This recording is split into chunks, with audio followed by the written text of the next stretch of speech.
midlife crisis. He went in for elegant minimalism. She rarely saw an object that couldn't be improved with sequins. She was, aesthetically, his worst nightmare. His control started to waver in round 2 with her witch's cauldron, a black forest gateau that spilled out sinuous curls of smoke, teasing the taste buds with an elusive hint of toffee? No, bourbon. Honey? Caramel brandy. Dominic severed the speculation of the other judges. He was correct. She had infused the dry ice mechanism with caramel brandy. Bending in a very limber motion for a man with those shoulders, he examined the exterior of the cauldron, breaking off a tiny piece with a satisfying snap.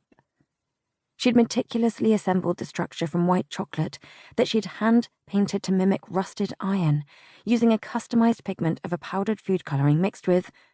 The chocolate has a bitter aftertaste. Again, he cut short her explanation, rising to his feet. Did you taste test the pigment first?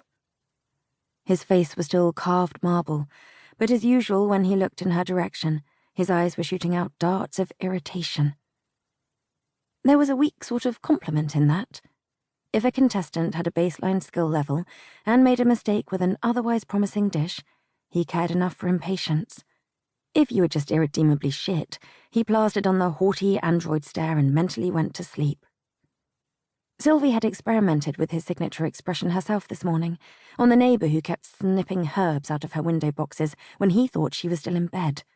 He'd flushed all the way up to his hairline, stammered an apology, and offered her cash. Handy. And a very poor lesson in life that strutting about, nastily eyeballing people, netted results. Dominic's brows rose slightly when she didn't immediately respond, and Sylvie suddenly remembered listening to a radio interview with one of his professional rivals, who'd sarcastically referred to him as the puppet master. My right hand and foot are attached to that brow bone by invisible strings. One twitch upward, and my fist and boot want to follow suit. Fatally, with the echo of that acerbic remark in her head, she smiled right in the middle of his continued critique. And it happened. His controlled demeanor chipped. She was looking straight at him, and she saw it, felt it down to her bones, the driving instinct in his body. His gaze went to her hair and locked there. He wanted to touch it. In that instant of time, he obviously desired nothing more than to slide his long fingers into the fine strands, cup her head with that huge palm, tug her forward, take a slow breath, and sling her out the window by her ponytail like the Trunchbull. She couldn't help it. She outright laughed, and he continued to visibly loathe her. Most of the Operation Cake contestants were petrified of him.